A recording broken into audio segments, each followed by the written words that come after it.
I've been trying to get more information on these Bulldog blocks. I talked to the owner of the block, and he bought it new, and he said this really predates the Bulldog.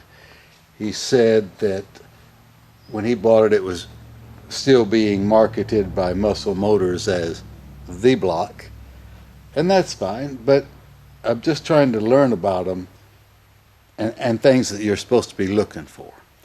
And one guy, we had a little thread problem here, and I think we got that worked out. And one guy said his lifter bores were a little funnel shaped. And one guy said one of his oil pump bolts hit the water. Now, this one appears solid here. This one is solid out here. I believe that one's below the water line, but this one is up around the water jacket.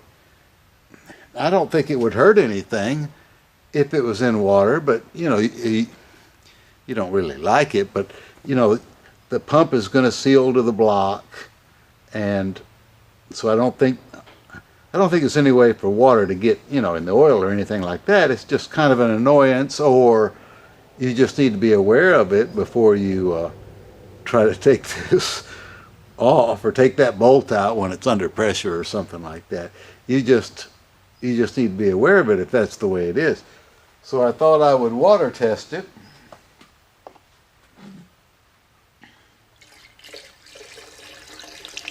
Well, I guess it's obvious that guy knew what he was talking about, didn't he? It's nice talking to people with experience, they've been through this, they know.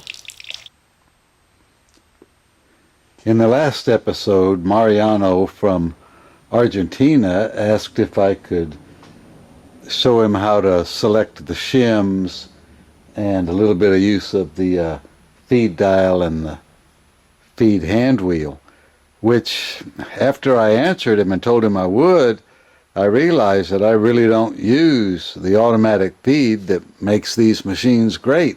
I do everything manually, but we'll still see if I can show him a little bit. But let's do the easy stuff first, which is selecting the shims.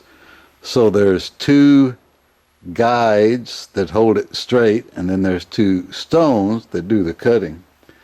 So the first thing when you're honing, there's a big block set and a small block set. See how the pins are longer for the big block because it sticks out further. The small block goes up to 4.187, I think, and then the big blocks go from 4 1/8 to, or 4 3/16 to 5-inch, I believe. I've done one a little over 5-inch, but so I used new stones to make sure that I was going to be all the way out. But all the guides and the stone holders all shim the same way, and it's fairly easy. When you're going out to a larger bore, you have to put more shims on.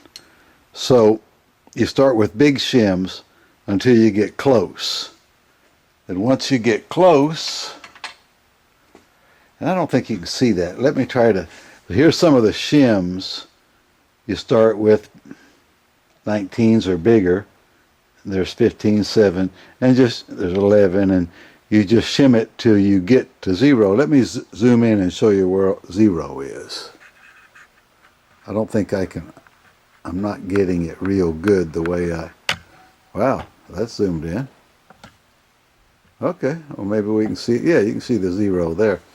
So we're trying to shim pretty close to 0.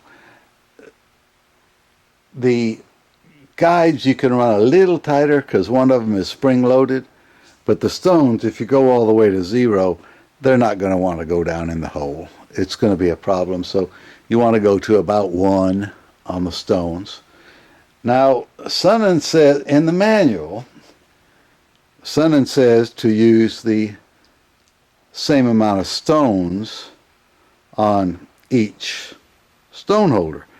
Well, that's fine if you're dealing with new stones, but You know, if you're using used stones, one of them may have worn more than the other, or one of them may have been damaged and had to be replaced or something like that.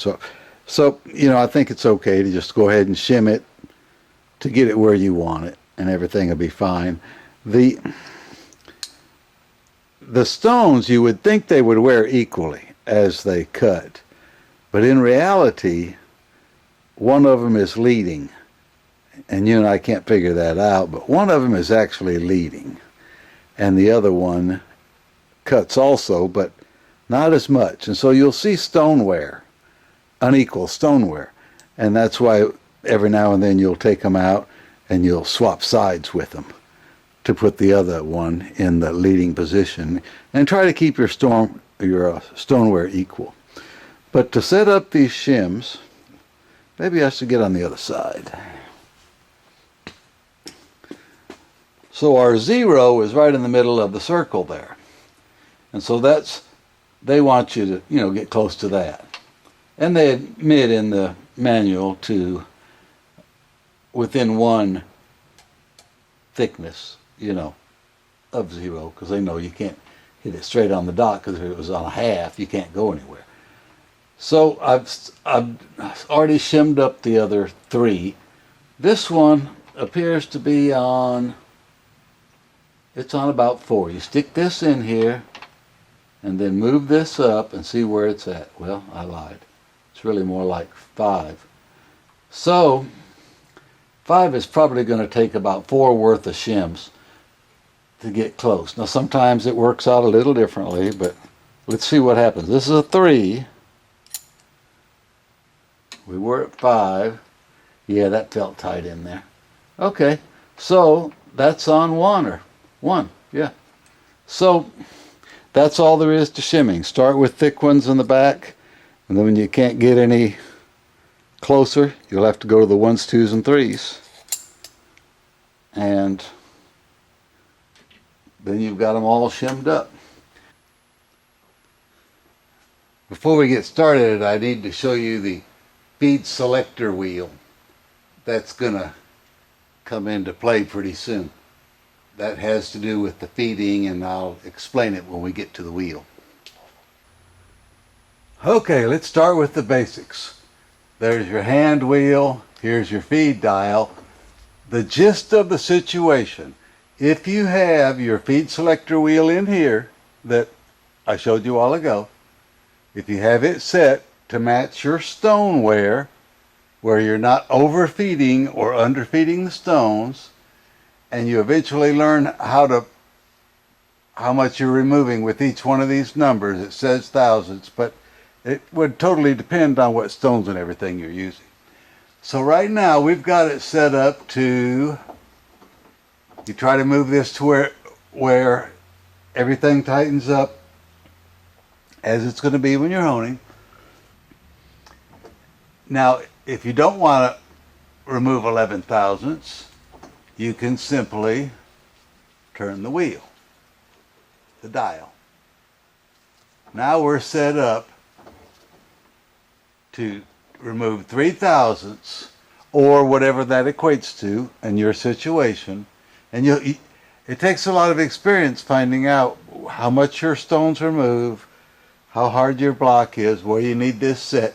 Once you set this, you'll be pretty close, but different blocks are different ways, you know. The more experience you have, the better you're going to be at this. This is automatic mode, which is what made these things so good for machine shops. I never use automatic mode because I'm working in tenths, and I'm wanting to hit 0 on top and 0 on bottom. Well, I can't depend on this machine. It never was designed to do tenths automatically. I mean, you can't just set this and leave and come back and have a perfect cylinder. Now, those new Rottlers that they say they're a little over $100,000, but they say you can push the button on that. When you come back, it's going to be within 2/10 on the top and the bottom. But that's not where we're at here.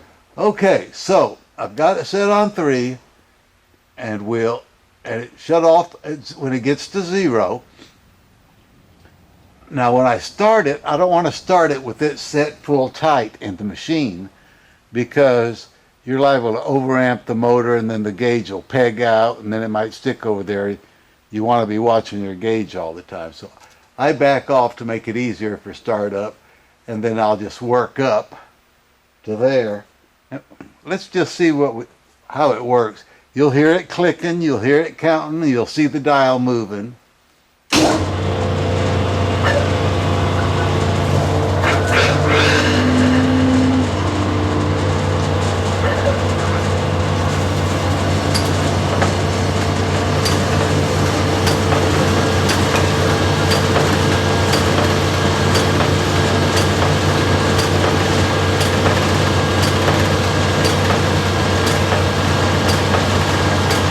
Move to half a thou. Move 1 thou. Move 2 thou.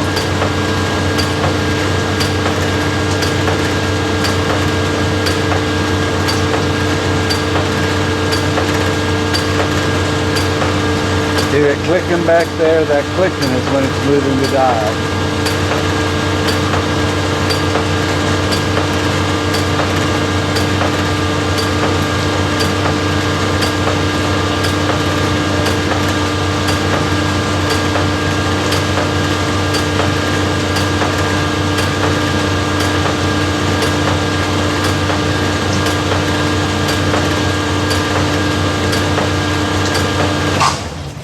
Now, you've honed your first cylinder. So, take those numbers that you just did on your first cylinder and now measure your bore, find out how much did I remove? Where do I need to set it at next time? If your amp gauge is staying the same, then the wear rate of the stones is matching the feed rate that you have selected in here. You want that to match. Now there'll be certain times that things happen, but once you get that where it's a match, your stones and your block and your feed rate, then you can set this with a little more accuracy. Let's say right now we ran the dial bore gauge in there and we found out that we removed a thou. So you know to set it 5 times higher than that when you want to remove 5 thou.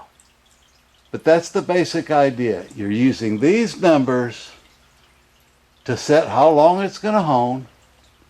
It's going to stop on 0, and it's up to you to figure out how many numbers you need to give it with this feed rate, these stones, this block, and then once you do your first cylinder, those numbers should be good for the duration of the block. So I think that's a decent explanation, wasn't it? I hope so. I tried.